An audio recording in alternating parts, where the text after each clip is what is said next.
So maybe at home, confident. At school, not so much. I was the kid that was dyslexic and crooked teeth and fat kid and all those things. So the confidence definitely came from my parents when I was at the house. School wasn't the greatest thing in the world for me just because I was dyslexic, and back then they used to make you read out loud and people would think that you were dumb. They didn't realize you were dyslexic, right? So Yeah. hey man, I rode the short bus. So from the short bus to where we are now, you know what I mean?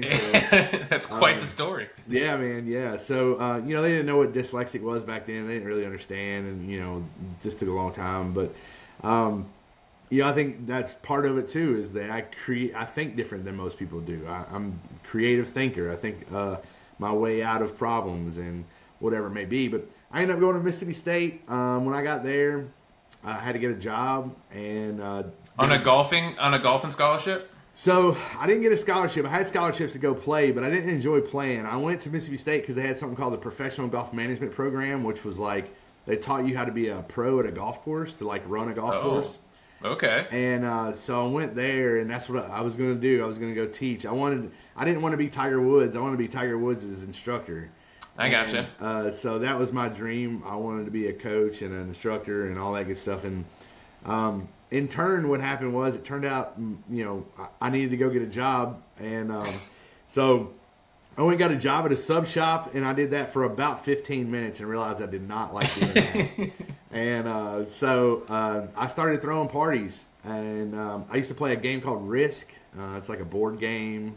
I remember. Yeah, and so play with the local police department, police officers, and things like that. And so because I did that, if I was at a party, they wouldn't necessarily shut that party down.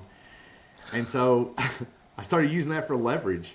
And Oh, that'll be $50 for me to show up. exactly, yeah, 100%, Yep. yeah, that's exactly right. So we started Absolutely, doing you're an it. entrepreneur already. I guess. Yeah, started doing it that way, slowly but surely, and then it turned into like if you wanted to throw a party in the town, if you want to throw a house party, like come to me and talk to me first, and I can hook you up. And what I would do was I try to show value. I'm a contributor. That's what I do. And so instead of just leveraging what I had, I would say, hey, look, you know what? Let me do this. Let me raise the money and the capital for the party as well. And I'll supply the alcohol. I'll supply everything that's involved with the party.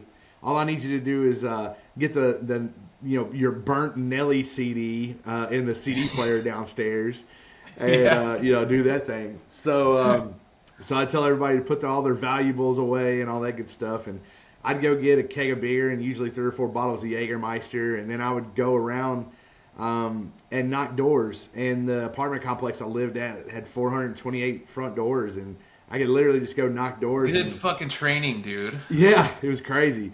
So you're taking cash money from college students, right? I mean, it was really Yeah. the tough of the tough. But what I had was yellow Solo cups, right? And so Okay. I was actually red Solo You cups. So you have value when you're at the door already. exactly. So I was selling red Solo cups, and if they ended up going to the party, the people that didn't give the money got yellow Solo cups. So the girls knew who supplied the alcohol and who didn't. Oh, okay. But on any given day, going and knocking doors for a weekend, yeah, I make $1,400, and I divvied that out between paying for the alcohol. I had to pay the people off at the front office, and then I usually gave like $250 or so to the people to steam clean their carpet because we needed to take care of the place. If not, we were going to Yeah. ruin it. Thoughtful. And so yeah, absolutely. And so it got so big that we started affecting the local bar economy, and yeah. So Why don't you just form an LLC at that point? yeah. So, Mississippi State, there's 20,000 kids there when I was going there. I think it's bigger now. But, out of college students in Mississippi, about 10% go out. So you're looking at about a pool from anywhere from 1,900 to 2,400 kids on any given night that would go out. And so we threw a party called the Pimp to Hose Party, and all of us dressed up like 70s pimps with the big, we were walking around with 40 bags, all kind of stuff.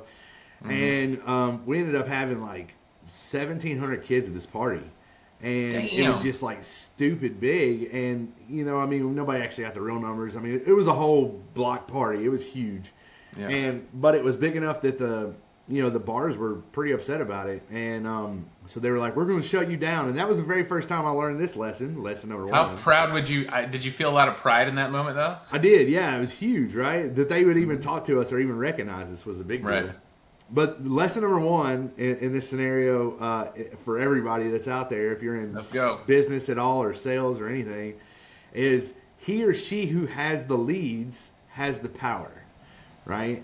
And so in the bar business, the leads are physically the people, right? They're the people, and we had the people, so we had the power. So they were trying to shut us down, and we were like, no. I mean, all the people would revolt. You know what I mean? Like, yeah, they're already here with us. Exactly, and so they chose that also. Yes, 100%, because it was outside the box thinking. It was something different.